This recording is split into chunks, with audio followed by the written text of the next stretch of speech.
Καλησπέρα φίλες και φίλοι, καλή χρονιά, ευτυχισμένο το 2017. Να είστε, ελπίζω να σας βρει και όλους καλά και εσάς και τους αγαπημένους σας. Πρώτη εκπομπή του χρόνου σήμερα και θα ξεκινήσουμε λίγο λογοτεχνικά με άρωμα Κέρκυρας. Στον ήχο είναι η Βασιλεία Υπερόπλου. Κέρκυρα λοιπόν είναι ένας προορισμός που αγαπώ από παιδί και όσο μεγαλώνω νοσταλγώ και μου λείπει περισσότερο, καθότι είναι και η πατρίδα μου. Είναι ο τόπος μου, είναι το νησί μου.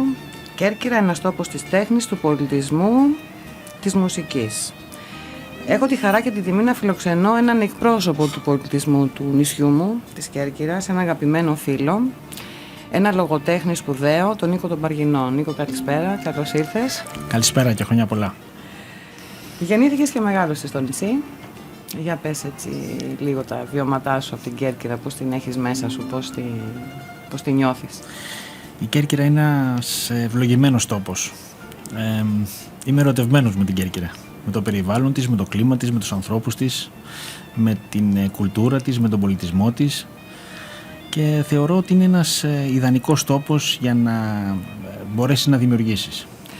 Νίκο, παρόλο που και η Κέρκυρα έχει μπει σε αυτό το κλίμα της καθημερινότητας, της άσχημης που περνάμε όλοι, υπάρχει κόσμος ο οποίος δημιουργεί? Ναι, υπάρχει μια γενιά νέων ανθρώπων, είτε μέσω του πανεπιστημίου, αλλά ακόμα και άνθρωποι που δεν σπουδάζουν, οι οποίοι είναι ευαίσθητοι. Είναι γενικά το κλίμα της Κέρκυρας που σηκώνει τη δημιουργία. Υπάρχουν πολλές ερασιτεχνικές ομάδες και θεατρικές και μουσικά συγκροτήματα, αλλά και νέοι καλλιτέχνες, νέοι λογοτέχνες. Επηρέασε το πανεπιστήμιο τον τόπο, οι νέες γενιές που έρχονται τώρα? Πιστεύω πως ναι. Είναι μια κοιτίδα πολιτισμού, είναι μια κοιτίδα γνώσης και νομίζω ότι όλος αυτός ο κόσμος ο οποίος έρχεται στο πανεπιστήμιο προσφέρει στην Κέρκυρα και φαίνεται αυτό. Έτσι. Τελειώνει σχολείο λοιπόν στην Κέρκυρα, έτσι, το Λύκειο. Μπαίνει στο πανεπιστήμιο. Πάτρα, πολιτικός μηχανικός. Μηχανολόγος. Διαλέγεις μια θετική κατεύθυνση. Με το γράψιμο, πώς σου μπήκε το μικρόβιο? Ναι, από μικρός έγραφα, αν και η έκθεση δεν ήταν το καλύτερο μου μάθημα. Μ' άρεσε πάρα πολύ φυσική, μ' άρεσε πάρα πολύ χημεία, τα μαθηματικά. Έγραφα όμως πάντα, ανέκαθεν. Μ' άρεσε να γράφω τις σκέψεις μου, να γράφω ημερολόγιο, να γράφω σε φίλους γράμματα, επιστολές. Θυμάμαι τις επιστολές που έστελνα στον αδελφό μου που ταξίδευε για χρόνια, σε υπερπόντια ταξίδια. Γενικά μ' άρεσε πάρα πολύ το γράψιμο και ουσιαστικά οδηγήθηκα στη γραφή με ένα τραγικό γεγονός.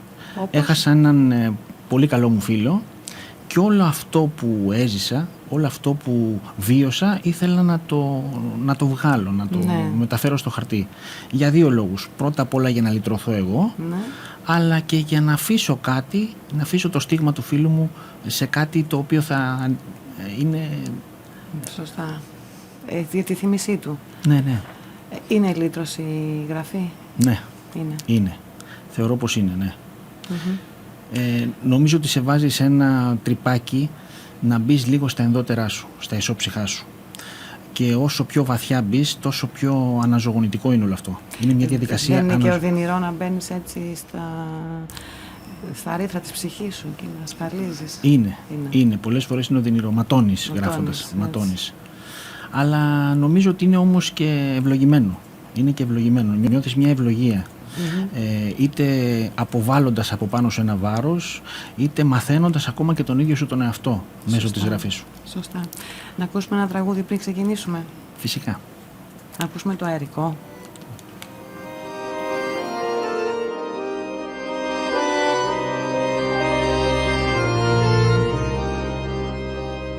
Όλα του κόσμου τα πουλιά, όπου κι αν φτερουγίσαν, όπου κι αν χτίσαν τη φωλιά, όπου κι αν κελαϊδίσαν.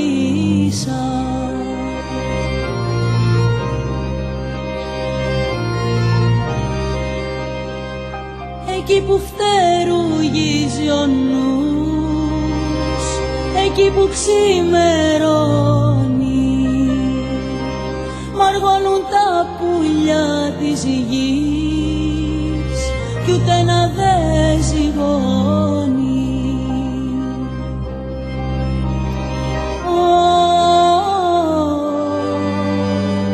Σαν αερικό θα ζήσω,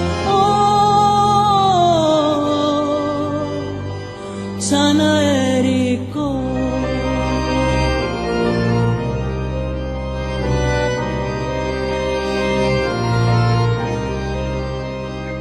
Ανάσα είναι καυτερή και στέπα του Καυκάσου, η σκέψη που παραμιλά και λέει τα όνειρά σου.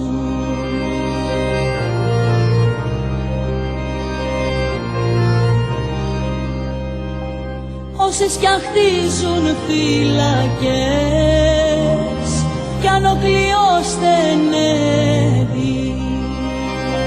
ο νους μας είναι αλυταριό, όλο θα δραπετεύει.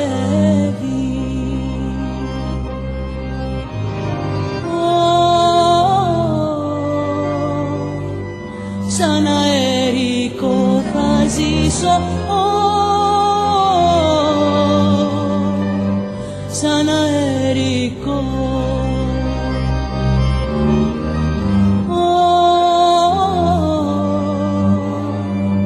Σαν αερικό θα ζήσω,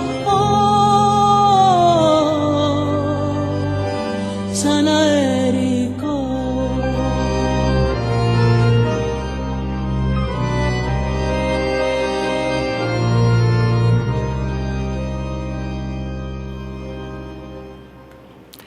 Νίκο, πότε αρχίζεις να μπαίνεις επίσημα στη συγγραφή, πότε εκδίδεις το πρώτο σου βιβλίο?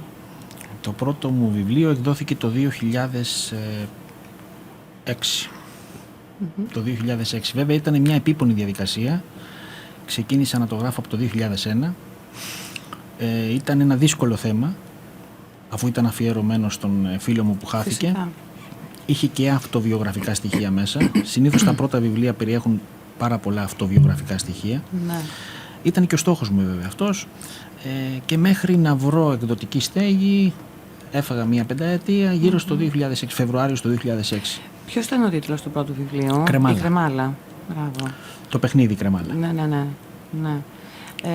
Το έχω διαβάσει αυτό το βιβλίο. Μετά ακολούθησε το «Με τον έρωτα περνάει ο καιρός», «Με τον καιρό περνάει ο έρωτας». Έτσι.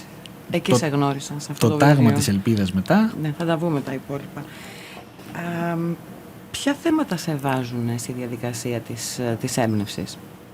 Εξαρτάται. Δύο από τα βιβλία μου είναι ιστορικά βιβλία. Έχω το μάτι μου, έχω το κριτήριό μου, το αισθητήριό μου, βλέπει λίγο προς τα πίσω, προς την ιστορία. Είμαι εραστής της ιστορίας, μου αρέσει πάρα πολύ η ιστορία. Βέβαια όχι με τον τρόπο που τη διδασκόμασταν στο σχολείο ή που τη διδάσκονται τα παιδιά μας. Ναι.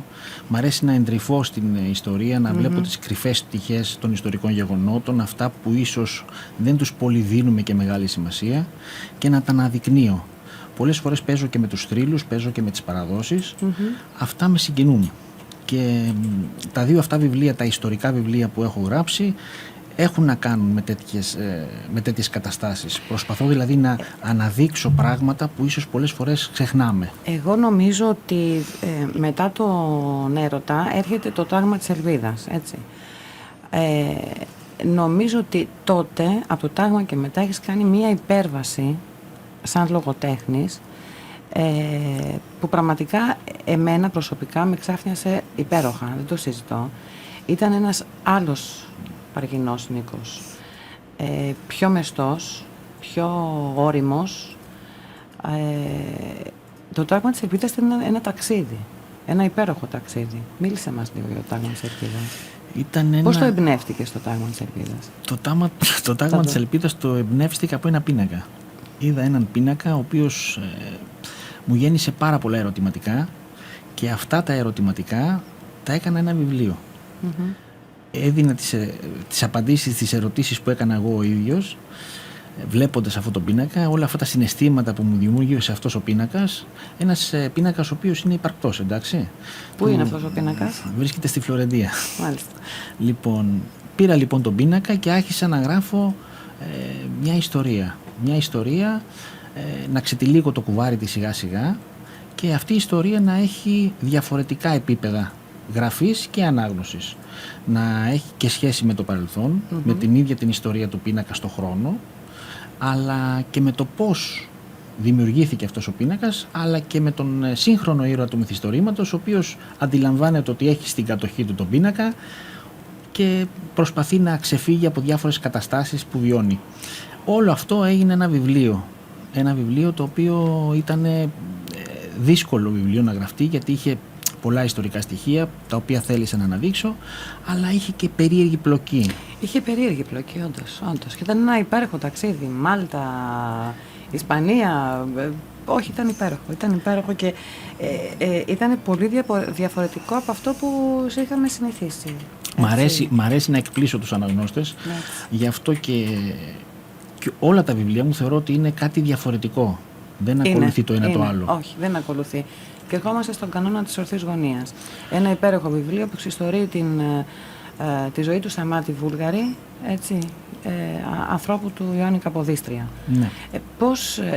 Τι σε έκανε να ασχοληθείς με αυτή την ιστορία, με το Σταμάτη το Βούλγαρη? Ο Σταμάτης ο Βούλγαρης είναι μια παρεξηγημένη προσωπικότητα, όπως ακόμα και ο Ιωάννης ο Καποδίστριας.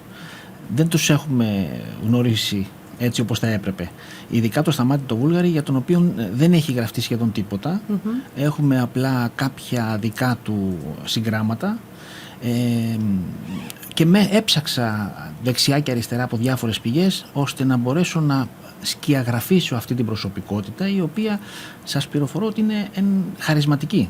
Δηλαδή δεν ήταν απλά ο πρώτος πολεοδόμος της Ελλάδας, ήταν ένας χαρισματικός ζωγράφος, ήταν λογοτέχνης, ήταν γενικά ένας άνθρωπος, ένα πολύ δυνατό μυαλό, ήταν και το δεξί χέρι του Ιωάννη Καποδίστρια, ένας άνθρωπος δηλαδή που τον στήριξε και τον βοήθησε ώστε να θεμελιώσει αυτό που σήμερα εμείς ονομάζουμε Ελλάδα.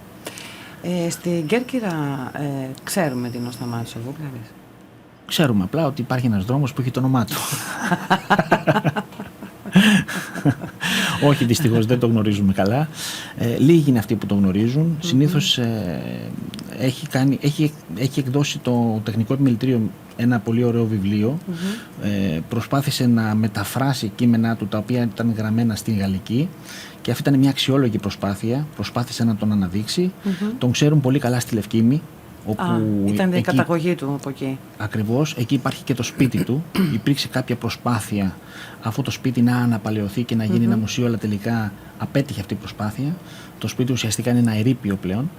Και μέσα από το βιβλίο μου προσπάθησα να αναδείξω όλη αυτή την προσωπικότητα, ώστε να δώσω και ένα κίνητρο τελικά στους νέους ανθρώπους. Να μάθουν τι ήταν να μάθουν τελικά ποιος ήταν αυτός ο άνθρωπος και να στρέψουμε και την προσοχή μας λίγο σε τέτοιες προσωπικότητες που νομίζω ότι τις έχουμε ανάγκη σαν κοινωνία. Φυσικά τις έχουμε ανάγκη. Υπήρξε ανταπόκριση? Υπήρξε μεγάλο ενδιαφέρον. Το βιβλίο είχε αρκετά μεγάλη επιτυχία, και το καλό με αυτά τα βιβλία είναι ότι, ξέρετε, όταν έχεις ένα τέτοιο έβριμα, έχεις μια τέτοια ιστορία, είναι διαχρονικό αυτό το βιβλίο. Ναι, δηλαδή θα το ζητάει πάντα ο κόσμος. Δεν είναι μια ιστορία που αναφέρεται στο σήμερα, μια ιστορία αγάπης, μια ιστορία μίσους, μια ιστορία κοινωνική. Είναι κάτι το οποίο θα μείνει. Δηλαδή, θα μείνει στην ιστορία. Έρχεται κόσμος και ζητάει πολλές φορές ένα βιβλίο που να έχει να κάνει με προσωπικότητες της Κέρκυρας και λένε θέλουμε το βιβλίο που αναφέρεται στο Σταμάτη το Βούλγαρη. Και θα είναι πάντα κάτι το οποίο θα μείνει και θα το ζητάει ο κόσμος. Καλό είναι να βγει και έξω από την Κέρκυρα, να μάθει και όλος ο κόσμος τι ήταν ο Σταμάτης ο Βούλγαρης. Είναι μια προσωπικότητα η οποία δεν είναι μόνο, εντάξει, για την Κέρκυρα, σαφώς τιμή της, αλλά νομίζω ότι τέτοιες προσωπικότητες πρέπει να γίνονται γνωστές, γιατί όπως είπες και εσύ πριν, έχουμε ανάγκη να ξέρουμε. Μα ήταν και ένας μεγάλος στρατιωτικός ο Σταμάτης ο Βούλγαρης, πολέμησε στον Πατερλό και η ιστεροφημία του είναι πολύ μεγάλη και στη Γαλλία. Διότι ήταν ουσιαστικά και Γάλλος πολίτης και Γάλλος υπήκος, και έχουν επιδείξει ενδιαφέρον τουλάχιστον το βιβλίο να μεταφραστεί στη Γαλλική, ναι, και να το κυκλοφορήσουμε και στη Γαλλία. Ωραία, να ακούσουμε άλλο ένα τραγουδάκι.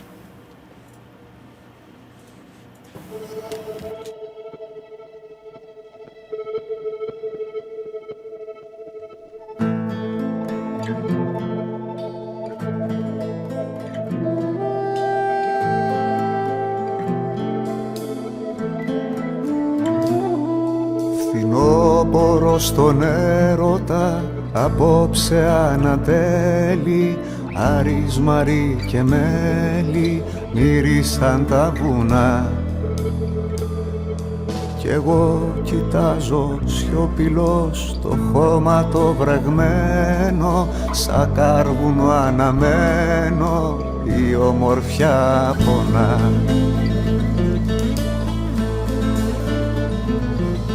Φίλοι, γυρεύω του ουρανού κι αυτός μου δίνει στάχτη, μα απ' της καρδιάς τα δράχτη, σαν θέλω να κοπείς. Σαλεύουν τα πορτόφυλλα κι η κλειδονιά γυρίζει, αέρας μου σφυρίζει, αν έρθεις μην αργείς.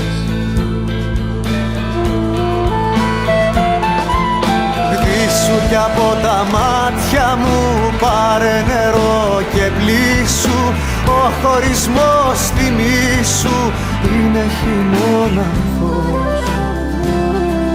Τη λύπη την κατοίκησα σε νύχτα και σε μέρα, σ' αφήνω στον αέρα για να σε βρω στο φως.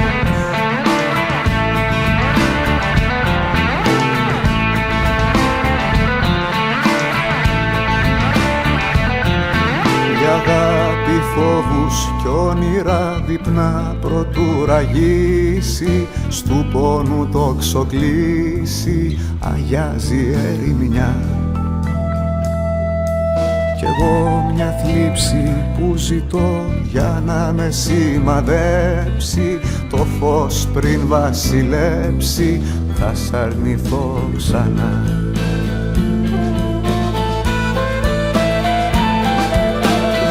Σου κι από τα μάτια μου πάρε νερό και πλήσου, ο χωρισμός θυμήσου είναι χειμώνα φως.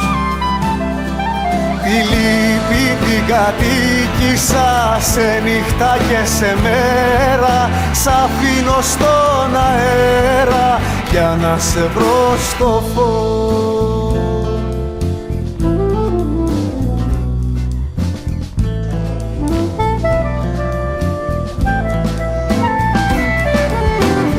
Σου κι από τα μάτια μου πάρε νερό και πλήσου, ο χωρισμός θυμήσου είναι χειμώνα φως.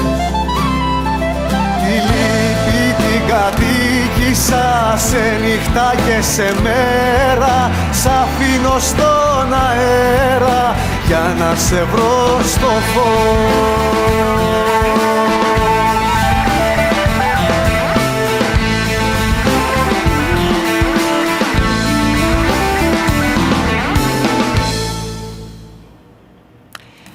Νίκο, έχει διαφορά η ζωή εδώ στην Αθήνα με της Κέρκυρας? Μεγάλη διαφορά. Για επισήμανε μας έτσι τις διαφορές. Έχω ζήσει και στην Αθήνα 2 χρόνια. Θεωρώ όμως ότι γενικά η ρυθμή εδώ είναι πάρα πολύ γρήγορη. Είναι πολύ απαιτητική πλέον η ζωή στην Αθήνα. Είναι, πολύ. Πολύ μεγάλο το άγχος, το στρες, η καθημερινότητα είναι το κυκλοφοριακό. Δεν θα μπορούσα να ζήσω εδώ. Δεν θα μπορούσες να ζήσεις εδώ. Όχι. Η Κέρκυρα είναι ένας χώρος, είναι ένα μέρος που σε γεμίζει. Σε γεμίζει ευωδιές, σε γεμίζει αναμνήσεις, σε γεμίζει πολλά πράγματα. Είναι πανέμορφη όλες τις εποχές του χρόνου. Ναι. Έτσι. Και μ' αρέσει γενικά το ότι χωρίς να έχεις κανονίσει κάτι, χωρίς να έχεις συνεννοηθεί με κανέναν, κατεβαίνεις στην πόλη και βρίσκεσαι με μια παρέα 10 και 15 ατόμων να πίνεις καφέ. Έτσι. Κάτι που δεν μπορεί να το κάνεις στην Αθήνα. Ναι, όχι εδώ. Άμα δεν κανονίζεις, άμα δεν... Βέβαια δεν μπορεί να χαθεί στην Κέρκυρα, εντάξει, έχει αυτό το κακό. Στην Αθήνα μπορείς να χαθείς, στην Κέρκυρα δεν μπορείς να χαθείς. Η κρίση πόσο έχει χτυπήσει την Κέρκυρα? Την έχει χτυπήσει και την Κέρκυρα, όπως έχει χτυπήσει και όλη την Ελλάδα. Βέβαια, τα πράγματα στην Αθήνα είναι ακόμα πιο δύσκολα, πιο οξυμένα. Μάλλον την νιώθουμε περισσότερο την κρίση εμείς εδώ στην Αθήνα από στην επαρχία. Ακριβώς. Στην Κέρκυρα υπάρχει αυτό το όπιο του τουρισμού που μας κρατάει έτσι σε κάποια ισορροπία αυτή τη στιγμή. Υπάρχει δηλαδή ο τουρισμός, ο οποίος είναι μια τονωτική ένεση και για τις επιχειρήσεις, αλλά γενικά για όλο τον κόσμο. Αλλά ας μην κρυβόμαστε. Όταν τελειώνει η τουριστική περίοδος και έρχεται ο χειμώνας, πάντα είναι δύσκολος για όλους. Ο χειμώνας πώς περνάει? Ο χειμώνας είναι μια άλλη ιστορία στην Κέρκυρα. Δεν έχει τη βαβούρα του καλοκαιριού, δεν έχει τις χαρές και τη θάλασσα που χαιρόμαστε εμείς πάρα πολύ εύκολα σε σχέση με εσάς. Παρ' όλα αυτά μπορείς να βρεις και αξιόλογες παραστάσεις να παρακολουθήσεις, μπορείς δηλαδή να έρχονται πολλοί καλλιτέχνες και κάνουν συναυλίες στην Κέρκυρα. Έχει γενικά και η Κέρκυρα τις διεξόδους της. Μπορείς δηλαδή να βρεις πράγματα να κάνεις. Εσείς άνετα? Ναι. Ναι, το λέω για να πείσω τον εαυτό μου, κατάλαβα, γιατί κάποια στιγμή πρέπει να γυρίσω στο νησί μου. Νομίζω ότι η Κέρκυρα είναι ένας ιδανικός τόπος για να κάνεις οικογένεια. Ναι. Το πιστεύω δηλαδή αυτό. Η επαρχία γενικώς. Η επαρχία. Και είναι λυπηρό που στην Ελλάδα τελικά έχουμε στρέψει όλο το ενδιαφέρον και την προσοχή στην πρωτεύουσα, στην Αθήνα, που έχουμε μαζευτεί όλοι εδώ και προσπαθούμε να ζήσουμε και να δημιουργήσουμε εδώ. Εν τέλει δεν ζεις. Και μην νομίζεις, μπορεί να έχουμε τα πολλά θέατρα, τις πολλές επιλογές, όμως πια πάρα πολύ δύσκολα θα αποφασίσεις να βγεις από το σπίτι σου. Ναι. Πολύ δύσκολα. Αυτό είναι το τραγικό. Μετράνε όλα πια. Πολλές φορές έρχομαι στην Αθήνα και το πρώτο πράγμα που θέλω να κάνω να πάω να δω μια καλή θεατρική παράσταση. Ναι. Και παίρνω φίλους στο τηλέφωνο, τους το λέω, ναι, έχοντας την εντύπωση ότι αυτοί ή θα τις έχουν παρακολουθήσει τις παραστάσεις ή θα έχουν προγραμματίσει να τις παρακολουθήσουν. Τελικά δεν τις παρακολουθούν. Δεν τις παρακολουθούν. Είναι πολύ φορτωμένο το πρόγραμμα, είναι πάρα πολύ... Έχει γίνει μια πόλη της μοναξιάς. Ναι. Λοιπόν, και τώρα που λέμε μοναξιά, μας φέρνεις ένα καινούριο βιβλίο, το Σκαλιστή των Μπαστούνιών. Ένας τίτλος ο οποίος εξητάρει την περιέργεια. Τι είναι αυτός ο Σκαλιστής των Μπαστούνιών?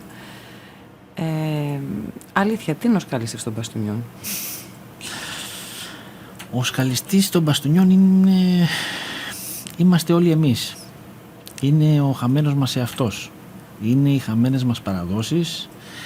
Είναι αυτό που είμαστε και το έχουμε ξεχάσει.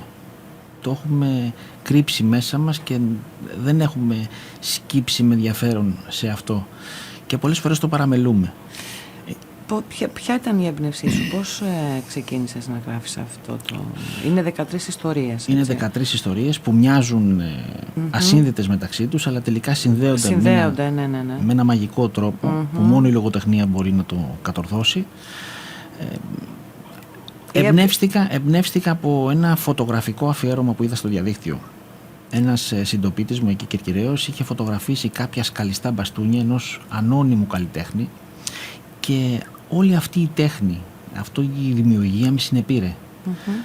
Δηλαδή ένιωσα πραγματικά πολύ λίγος βλέποντας κάτι τόσο τρανταχτό, τόσο όμορφο, τόσο επιτηδευμένο, που από έναν άγνωστο άνθρωπο που ποτέ δεν είχε σκύψει κάποιος να αναδείξει το έργο του.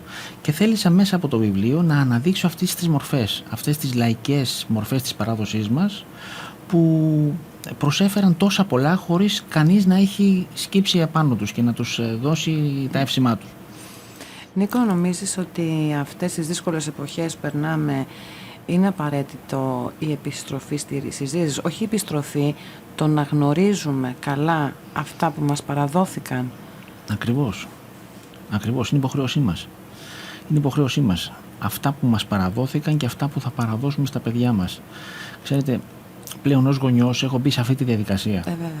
Σκέφτομαι όχι μόνο τι παρέλαβα, αλλά και τι θα παραδώσω.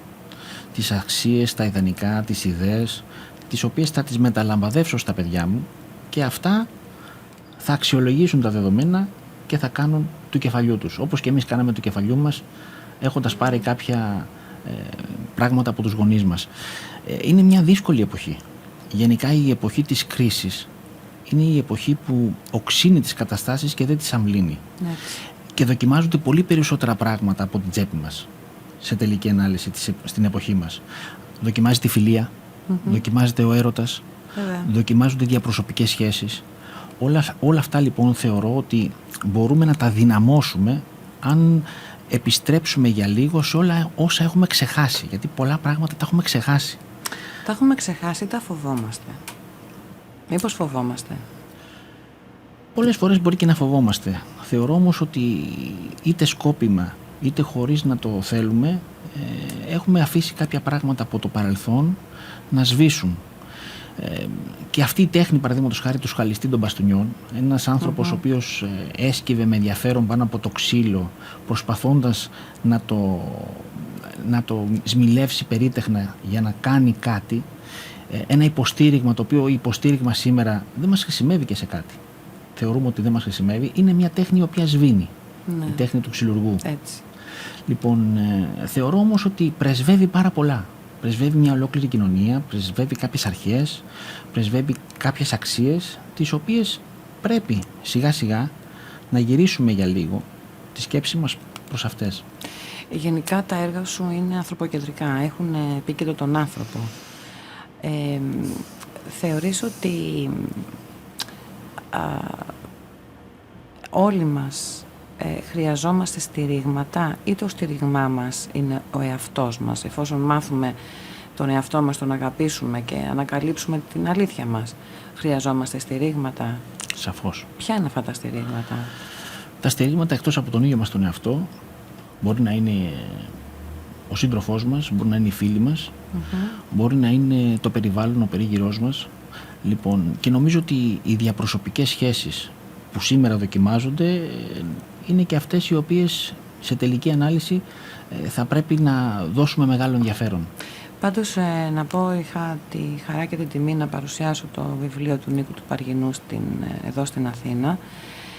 Σε αυτό το βιβλίο μου έκανε εντύπωση ότι η έννοια του μαζί, της συντροφικότητας, όχι της ερωτικής απαραίτητα φυσικά, μπορούμε να καταφέρουμε συλλογικά να αλλάξουμε τη ζωή μας.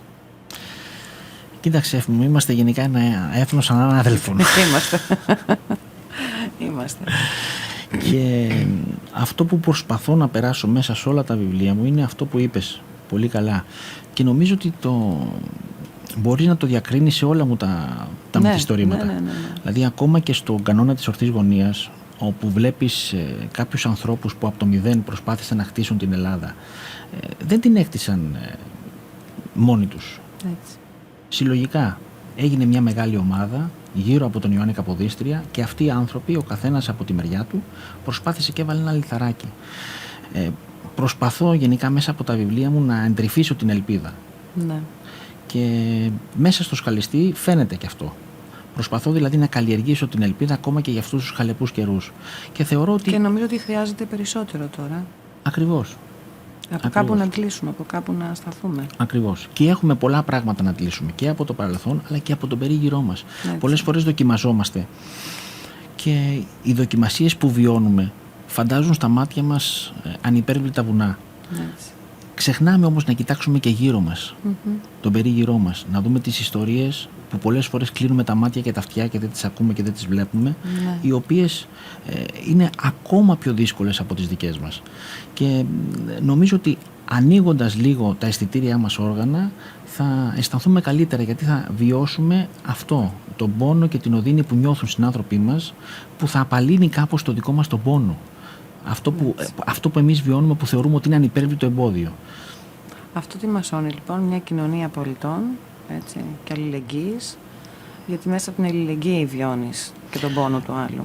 Είμαι αισιόδοξος πάντως, γιατί μέσα από την κρίση έχει ξυπνήσει λίγο αυτό το συναίσθημα. Έχει ξυπνήσει, δηλαδή χάρηκα σήμερα, παραδείγματος χάρη, που ήρθα στην Αθήνα και έβλεπα στο μετρό άστεγους οι οποίοι παρακαλούσαν για μερικά ευρώ και έβλεπα τον κόσμο απλόχερα να τους δίνει. Δηλαδή αυτό το αίσθημα της αλληλεγγύης, της συναδελφικότητας υπάρχει. Ακόμα και σήμερα σε αυτές τις τόσο δύσκολες μέρες που ξέρουμε ότι πολύ δύσκολα τα φέρνει η βόλτα. Έτσι, πολύ δύσκολα. Όλος ο κόσμος. Ας ακούσουμε ένα τραγούδι λίγο να παλύνουμε το. Φωθήκαμε.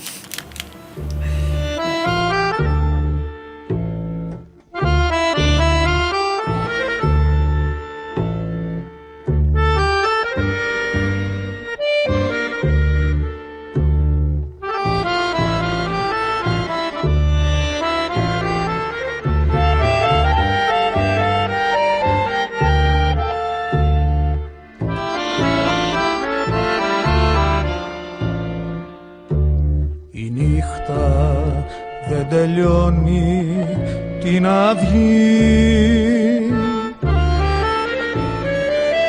έχει τη δύναμη τη μέρα να πληγώνει, κι όπως ο δρόμος δεν τελειώνει στη στροφή, έτσι κι αυτή όποτε θέλει ξημερώνει, κι όπως ο δρόμος δεν τελειώνει στη στροφή,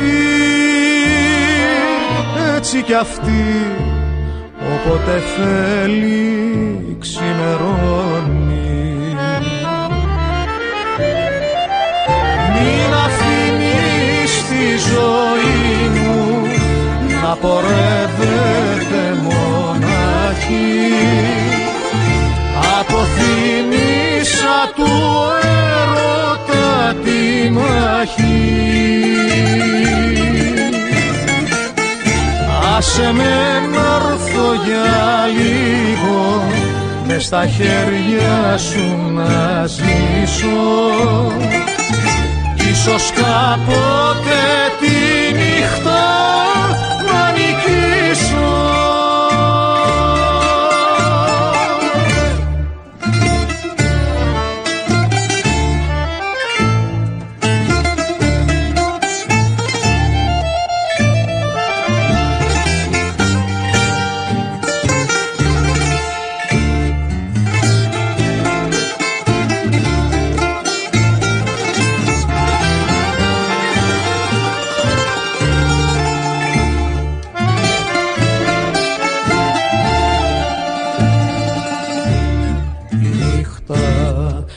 Τελειώνει την αυγή,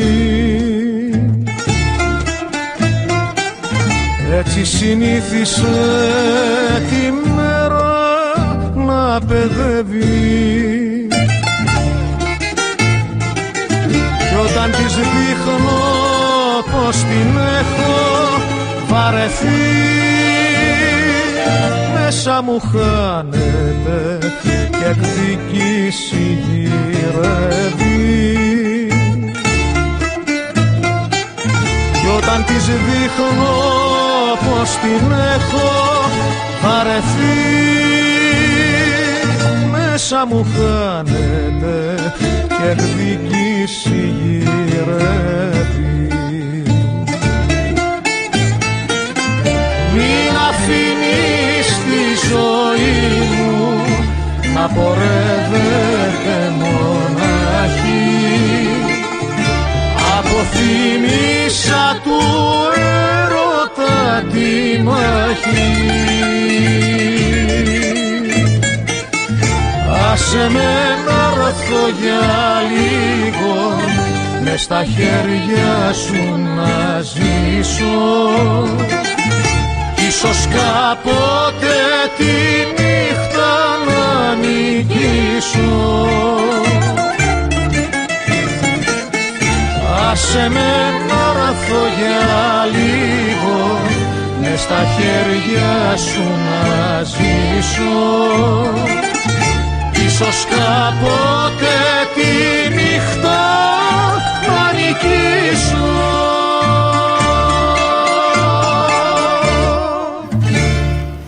Νίκο, έχεις την ιδιότητα να μας βάζεις πολύ στις αλήθειες μας με τα γραπτά σου. Ο λόγος είναι πάντα λυρικός. Σε αυτό το βιβλίο το τελευταίο είναι ποιητικός, μπορώ να πω. Αρκετά ποιητικός. Και έχεις και ένα στυλ σαν τους παλιούς παραμυθάδες. Αυτό το γλυκό, το παλιό, το ωραίο. Μας βάζεις λοιπόν στις αλήθειες μας και είναι και πόδινο καμιά φορά, να σου πω. Έτσι. Σε ζηλεύω γιατί είσαι ποιήτρια. Εγώ δεν θα μπορούσα ποτέ να είμαι ποιητής. Δεν θα μπορούσα ποτέ να πω τόσα πολλά με τόσες λίγες λέξεις. Να είσαι καλά, ευχαριστώ. Ναι, ξέχασα αυτό που θα σε ρωτήσω λοιπόν. Έχω επηρεαστεί πάντως και από την οικογένεια, από τα παιδιά. Γι' αυτό και έχει γίνει και πιο... Αυτό ήθελα να σε ρωτήσω. Από πού επηρεάζεσαι έτσι και βγάζεις όλο αυτό το λυρισμό? Γενικά ο συγγραφέας πρέπει να έχει ανοιχτά μάτια και αυτιά, να ακούει, να είναι πάρα πολύ καλός ακροατής, να αφήνει τον άλλον να σου ξεδιπλώσει πολλά πράγματα που πολλές φορές κρύβει μέσα του και δεν του δίνει τη δυνατότητα να τα βγάλει. Και έχω την αίσθηση ότι το έχω αυτό. Δηλαδή είμαι καλός ακροατής. Συλλέγω πολλά πράγματα από τους φίλους μου, από τον περίγυρό μου, από το διαδίκτυο, από βιβλία. Και όλα αυτά μπορείς μετά να τα συντεριάξεις και να τα συμμαζέψεις σε ένα βιβλίο, να κάνεις ένα δικό σου σύμπαν. Να γίνεις θεός για λίγο μέσα από το γράψιμο και τη γραφή. Πότε γράφεις? Όποτε μπορώ. Πότε προλαβαίνεις? Δεν προλαβαίνω. Δουλεύεις στο Δήμο της Κέρκυρας, έτσι δεν είναι? Έχεις οικογένεια, έχεις 2 μικρά παιδιά, έχεις υποχρεώσεις. Η νύχτα σε βοηθάει? Ναι, πολλές φορές δεν μπορώ να κοιμηθώ το βράδυ και σηκώνομαι και γράφω, ή σκέφτομαι κάτι το βράδυ και σηκώνομαι κατευθείαν να το αποτυπώσω στο χαρτί. Σε κυνηγάνε οι δαίμονες το βράδυ, έτσι. Όλους μας κυνηγάνε. Αλλά γενικά δεν υπάρχει ώρα της ημέρας που να πω ότι με χαρακτηρίζει. Μπορεί να γράψω και το βράδυ, μπορεί να γράψω και το πρωί και το μεσημέρι. Η έμπνευση γενικά είναι ένα εργαλείο το οποίο δεν μπορείς να το χαλιναγωγήσεις. Όχι, έρχεται εκεί που δεν το περιμένεις. Ακριβώς. Έτσι είναι. Νίκο, ποια νομίζεις ότι είναι η μεγαλύτερη φτώχεια του ανθρώπου? Η μεγαλύτερη φτώχεια του ανθρώπου είναι να μην αναζητεί κάτι καινούριο. Να μένει στα παλιά, να μένει σε αυτά που θεωρεί ότι είναι δεδομένα και να μην ψάχνεται. Και να βολεύεται. Και να βολεύεται σε αυτό που έχει. Αυτό το βόλεμα όμως δεν είναι μοναξιά? Είναι και μοναξιά. Θεωρώ ότι μέσω της αναζήτησης ουσιαστικά προσπαθούμε να ανακαλύψουμε τον εαυτό μας. Αν θεωρήσουμε ότι ξέρουμε τον εαυτό μας και ότι αυτό είμαστε, αυτό που έχουμε καλλιεργήσει όλα αυτά τα χρόνια της ζωής μας, νομίζω ότι τελικά χάνουμε το παιχνίδι. Πρέπει να ψάχνουμε να βρούμε καινούργια πράγματα, καινούργια ερεθίσματα. Πολλές φορές αναδεικνύονται πράγματα που δεν τους έχουμε δώσει μεγάλη σημασία, και εγώ ποτέ δεν είχα στο μυαλό μου να γίνω συγγραφέας. Αν με ρωτούσες όταν ήμουν μαθητής ή όταν ήμουν ακόμα και φοιτητής και μου έλεγες ότι θα γράψεις 1, 2, 3, 5 μυθιστορήματα, δεν το πίστευες τότε? Δεν θα το πίστευα. Έτσι. Δεν θα το πίστευα ποτέ. Ναι. Έρχεται αυτή η ώρα και βγαίνουν όλα αυτά στο φως. Τι είναι ελευθερία? Τι είναι ελευθερία? Αυτή είναι μια δύσκολη ερώτηση. Να σου πω γιατί σε ρωτάω. Γιατί στο τελευταίο σου βιβλίο, στο Σκαλιστή, τονίζεται μέσω του πλήσα φως η εσωτερική μας ελευθερία. Το πώς να νιώσουμε ελεύθεροι άνθρωποι. Πώς λοιπόν, ποια είναι η συνταγή να νιώσουμε ελεύθεροι άνθρωποι? Να είμαστε ευτυχισμένοι πάνω απ' όλα. Η ευτυχία. Να νιώσουμε ευτυχισμένοι, να νιώσουμε γαλήνη μέσα μας. Πολλές φορές η ευτυχία και η γαλήνη έρχεται μέσα από πολύ μικρά πράγματα. Καμιά φορά με ρωτάνε πώς είσαι, πώς θα πας. Ναι. Και δίνω την τετριμένη απάντηση, έλα μωρέ, μια από τα ίδια. Ναι. Τελικά αυτά τα ίδια που βιώνουμε δεν τα έχουμε αξιολογήσει σωστά. Και επανέρχομαι σε αυτό που είπαμε και προηγουμένως, έρχονται πράγματα που έχουν βιώσει άλλοι, ναι, να σου αναδείξουν, να σου δώσουν αξία σε αυτό το ίδιο, το τετριμένο που ζεις, το οποίο δεν το έχεις αξιολογήσει σωστά. Δεν του έχεις δώσει την αρμόζουσα σημασία. Είμαστε ξενοφοβικοί σαν λαός? Νομίζω ότι γενικά είμαστε φιλόξενος λαός. Έχουμε στο DNA μας τη φιλοξενία. Γιατί έχουμε βιώσει τον πόνο, τον ξεριζωμό, έχουμε βιώσει την προσφυγιά, τη μετανάστευση. Τα έχουμε βιώσει όλα αυτά, τα έχουμε μέσα μας. Οι παππούδες μας, οι γονείς μας έχουν βιώσει δύσκολες καταστάσεις και αυτό το θεωρώ ότι ισχύει. Βέβαια δεν μπορώ να κακολογήσω και κάποιον ο οποίος μπορεί σε έναν άγνωστο ή ξένο άνθρωπο να είναι λίγο απόμακρος ή να είναι λίγο συντηρητικός. Δεν μπορώ να το κακολογήσω, αλλά από το να φτάσεις από το ένα άκρο στο άλλο, νομίζω ότι είναι μεγάλη απόσταση. Τι καινούριο ετοιμάζεις? Ετοιμάζω ένα βιβλίο το οποίο είναι έτοιμο. Να πούμε ότι ο Σκαλιστής των Μπαστούνιων είναι από τις εκδόσεις Φιλήρα. Εκδόσεις καλέσθητες και εξαιρετικές. Ναι. Η Ευγενία η Κάπου, είναι η οποία έχει επιμεληθεί το βιβλίο, έχει κάνει εξαιρετική δουλειά. Από το εξώφυλλο μέχρι οτιδήποτε άλλο. Λοιπόν, έχω ετοιμάσει ήδη ένα επόμενο βιβλίο. Ένα βιβλίο που θα βγει και με το δικό μου το όνομα. Είναι ένα επώδυνο βιβλίο που το έγραψα σε συνεργασία με δύο ανθρώπους που έχασαν το παιδί τους σε πολύ μικρή ηλικία από νευροβλάστομα, μια ανίατη ασθένεια η οποία ταλαιπωρεί αρκετά παιδιά σε όλο τον κόσμο. Όντως. Και θέλησα μέσα από το βιβλίο και να αναδείξω τον αγώνα τόσο των γονιών αλλά κυρίαρχα του παιδιού, αλλά και να αναδείξω και αυτές τις ψυχούλες, αυτά τα παιδάκια τα οποία πραγματικά δίνουν ένα τεράστιο αγώνα κάτω από αντίξωες συνθήκες. Μέσα όμως από όλο αυτόν τον αγώνα να δεικνύεις κάτι άλλο. Είναι αυτό που είπες πριν. Να ξυπνάς το πρωί και να εκτιμάς ότι ανοίγεις τα μάτια και βλέπεις τον ήλιο. Ακριβώς. Και να μην λες ποτέ, έλα μωρέ τα ίδια από τα ίδια. Αυτά τα ίδια τελικά είναι πολύτιμα. Είναι πολύτιμα. Έτσι δεν είναι? Και νομίζω ότι μέσα από αυτό το βιβλίο αναγεννήθηκα κι εγώ. Και ως άνθρωπος και ως συγγραφέας και ως πατέρας. Γιατί έδωσα μεγαλύτερη αξία σε αυτά τα ίδια που βιώνω. Έτσι. Δύσκολο βιβλίο, πάρα πολύ δύσκολο βιβλίο, το οποίο πρόκειται να εκδοθεί τους επόμενους μήνες. Τα έσοδα από τις πωλήσεις θα πάνε για φιλανθρωπικούς σκοπούς. Θα στηρίξουμε με ένα σύλλογο ο οποίος βοηθάει τέτοια παιδιά. Παρέχει και συμβουλευτική υποστήριξη στους γονείς, αλλά βοηθάει και τα παιδιά σε περίπτωση που θέλουν να πάνε στο εξωτερικό. Τους καλύπτει κάποια έξοδα για να μεταβούν εκεί. Και νομίζω ότι είναι και μια ευκαιρία να στρατευτούμε όλοι σε ένα τέτοιο αγώνα στο πλάι των παιδιών. Να γίνουμε με δότες μυελού των οστών, να γίνουμε εθελοντές αιμοδότες, γιατί χρειάζεται. Νίκο, σε όλη αυτή την προσπάθεια που έχεις κάνει για αυτό το βιβλίο και συναντώντας ανθρώπους, υπάρχει έτσι, πάει ο κόσμος να γίνει δότης μυελού ή υπάρχει ακόμα μία... Υπάρχει ακόμα, έτσι, κρατιέται λίγο ο κόσμος. Ξέρετε, πολλές φορές κλείνουμε τα μάτια. Και δεν βγάζω τον εαυτό μου έξω από όλη αυτή τη διαδικασία. Ναι. Χάζευα τις προάλλες ένα βίντεο. Ναι. Θα σου εξομολογηθώ κάτι. Στο διαδίκτυο χάζευα ένα βίντεο με ένα σκυλάκι που είχε 2 πόδια. Με ένα σκυλάκι που είχε 2 πόδια, το οποίο μεγάλωσε και έμαθε να ζει και να περπατά και να τρέχει με τα 2 του πόδια. Και το έβλεπα. Και σκυλάκι θα μου πεις, εντάξει, δεν είναι άνθρωπος. Παρόλα αυτά πόνεσα και δεν το κρύβω ότι είπα σε κάποια φάση άστο να φύγει, μην το βλέπεις άλλο, γιατί με ταλαιπώρησε. Λοιπόν, αυτό κάνουμε και με τους ανθρώπους. Με τους ανθρώπους που δεν γνωρίζουμε, ξέρουμε όμως ότι βιώνουν ένα πάρα πολύ δύσκολο και έντονο πρόβλημα υγείας.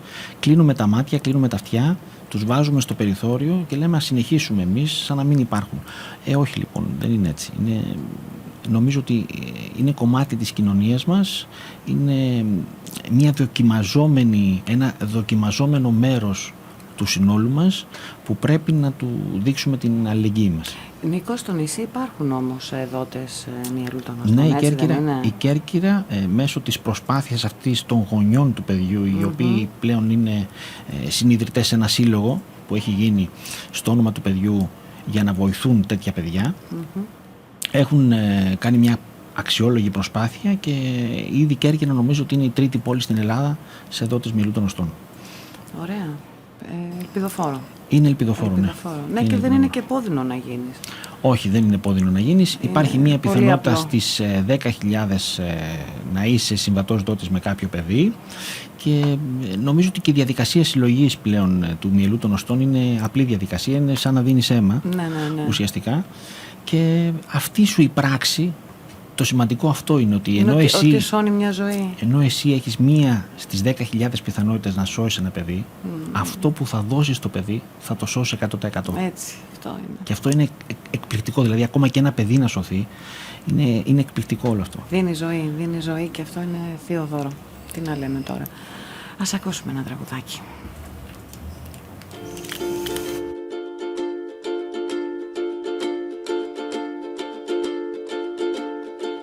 Τους ανθρώπους της ζωής μου κάθισα να τους μετρήσω, τους παρόντες, τους απόντες, κάνα δυο περαστικούς, όσους ήρθαν για να μείνουν, όσους έφυγαν πριν γίνουν, τους κοινόχρηστους, τους ξένους, τους πολυπροσωπικούς.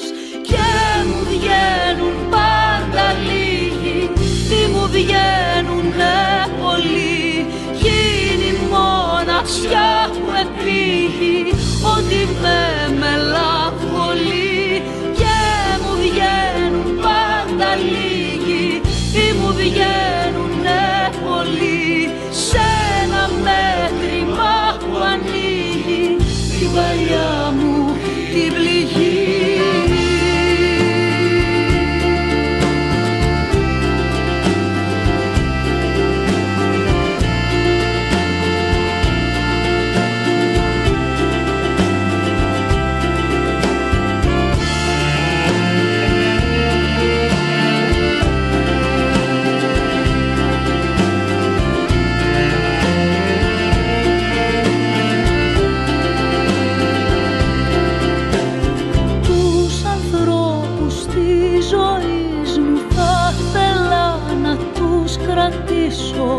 Τα γρήμια, τους αγγέλους και τους πιο κανονικούς, όσους άφησαν σημάδι, όσους πήρε το σκοτάδι, τους εκείνους, τους τυχαίους, τους πολυπροσωπικούς. Και μου βγαίνουν πάντα λίγοι, τι μου βγαίνουνε πολλοί, κι είναι η μοναξιά που επήγει, ότι με μελαγχολεί. Και μου βγαίνουν πάντα λίγοι, τι μου βγαίνουνε πολλοί, σε ένα μέτρημα που ανοίγει την παλιά μου την πληγή. Άνθρωποι μόνοι που άφησαν σκόνη, φιλίες και αγάπες που πήραν οι δρόμοι, κλεμμένοι, κρυμμένοι, κρυφά δανεισμένοι, τυχαίοι, γενναίοι, δειλοί, φοβισμένοι, δικοί μου και ξένοι, λαμπροί και θλιμμένοι, σε σχέσεις, σε σπίτια καλά κλειδωμένοι, χαρούμενοι, άσχετοι, συνεπιβάτες, ποέμ, καλλιτέχνες, παιδιά με γραβάτες, εχθροί και φίλοι, μικροί και μεγάλοι, τι μου βγαίνουνε πολλοί, κι είναι η μοναξιά που επήγει, ότι με μελαγχολεί. Και μου βγαίνουν πάντα λίγοι, τι μου βγαίνουνε πολλοί, σε ένα μέτρημα που ανοίγει την παλιά μου την πληγή. Όσοι ζουν με το αίσθημα, φοβάμαι πως χάνω το μέτρημα. Τελικά είναι λίγα αυτά τα πραγματάκια που μας ορίζουν σαν ανθρώπους και σαν συναίσθημα, έτσι. Ναι. Ποια είναι αυτά? Αυτά που μας ορίζουν σαν ανθρώπους. Οι πράξεις μας, τα λόγια μας, αυτά που αφήνουμε πίσω μας. Ίσως ένας και από τους λόγους που ασχολήθηκα και με τη γραφή ήταν αυτός. Γιατί ένιωθα την ανάγκη στο πέρασμά μου να αφήσω κάτι πίσω μου. Ακόμα και το διαδίκτυο έχει τέτοια δύναμη που πολλές φορές την προσπερνάμε. Δηλαδή καθόμουν και σκεφτόμουν ότι θα φύγουμε και αυτά που έχουμε γράψει, αυτά που έχουμε σκεφτεί, αυτά που έχουμε μοιραστεί θα μείνουν. Θα μείνουν στο δυνικές και είναι εξαιρετικό, είναι εκπληκτικό αυτό το πράγμα. Τα λόγια μένουν, όπως και οι πράξεις φυσικά. Έτσι. Βέβαια, και είναι και πιο δυνατές από ότι τα λόγια μερικές φορές οι πράξεις. Στο τελευταίο σου βιβλίο μιλάς για τον παράδεισο.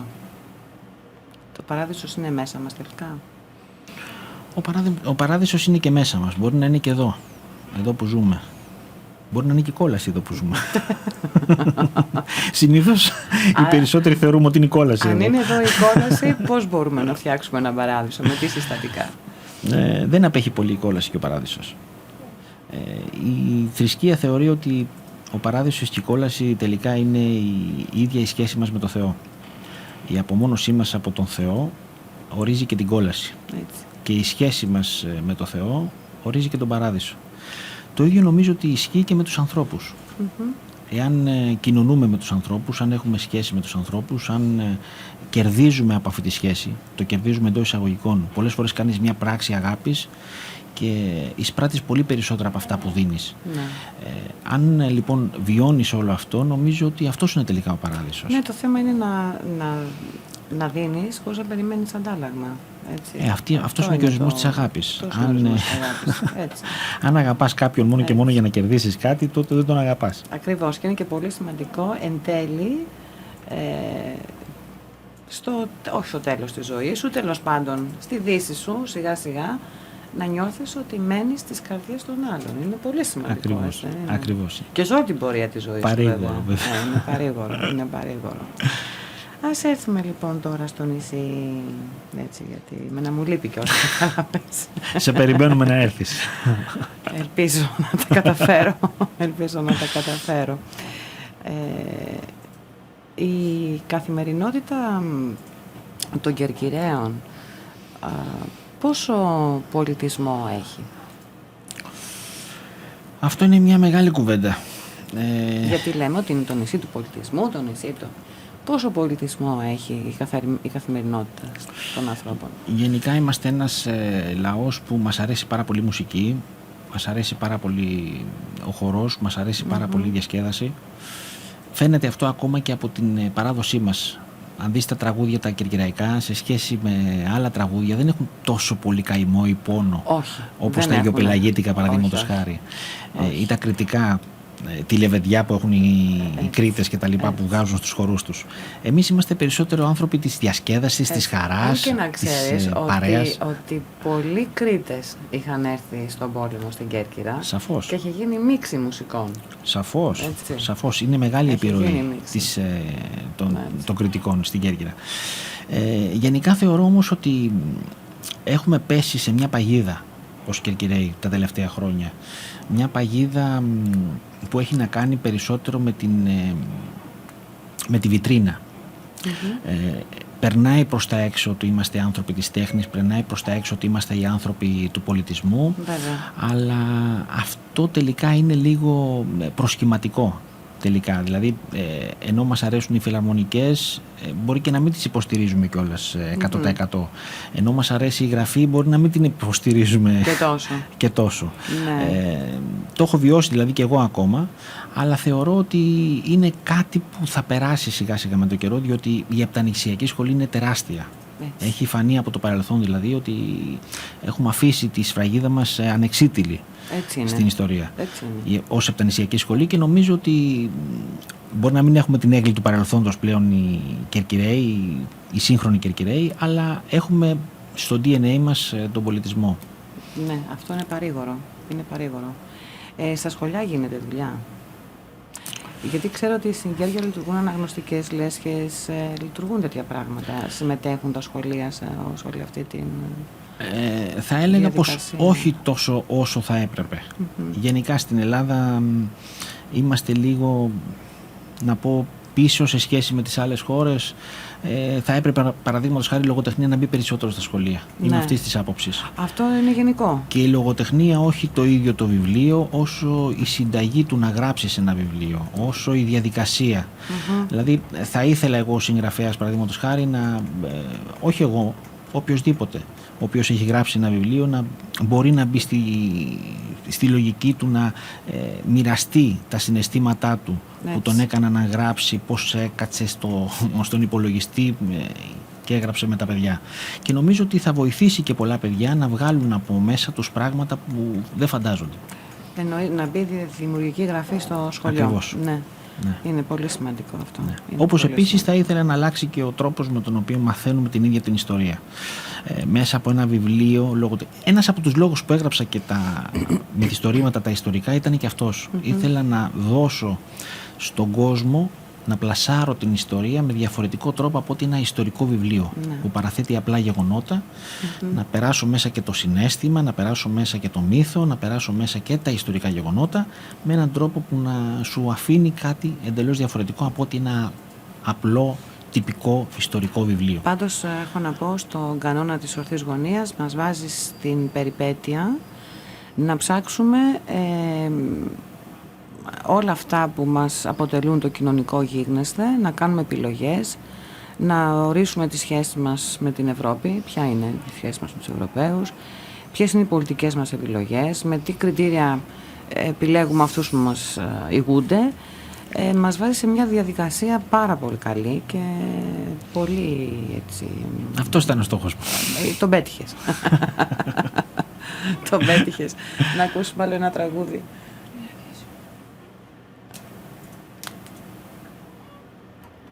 Ο ουρανός ανάβει τα φώτα, τίποτα πια δεν θα είναι όπως πρώτα, ξημέρωσε πάλι.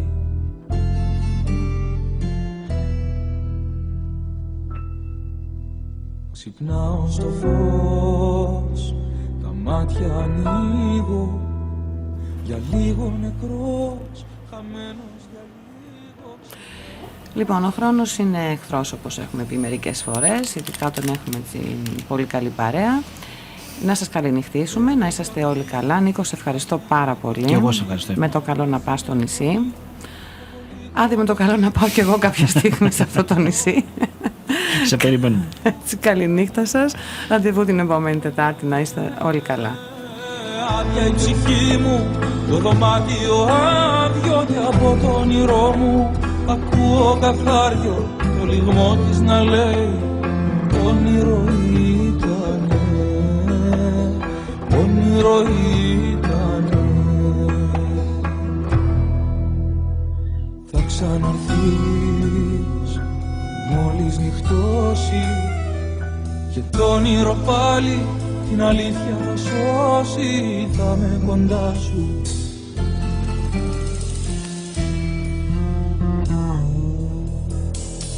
Μόνο εκεί σε βλέπω καλή μου, εκεί ζυγώνεις κι ακουμπάς την ψυχή μου με τα φτερά σου.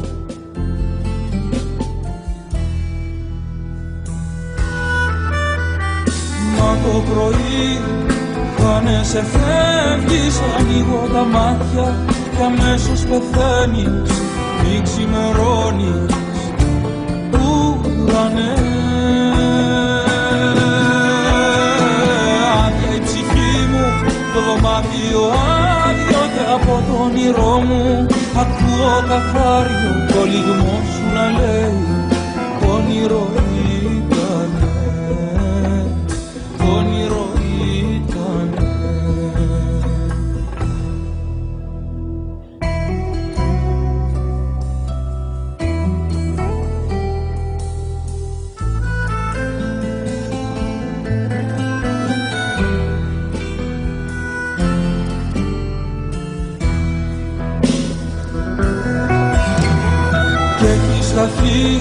Μαζί με τον ύπνο, μαζί με τον ήρου, το πολύχρωμο κύκνο, μη ξημερώνει, ουρανέ.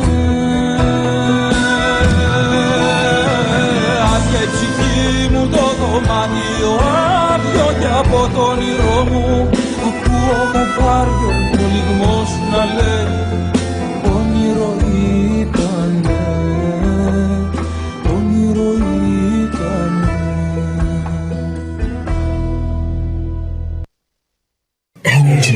New generation.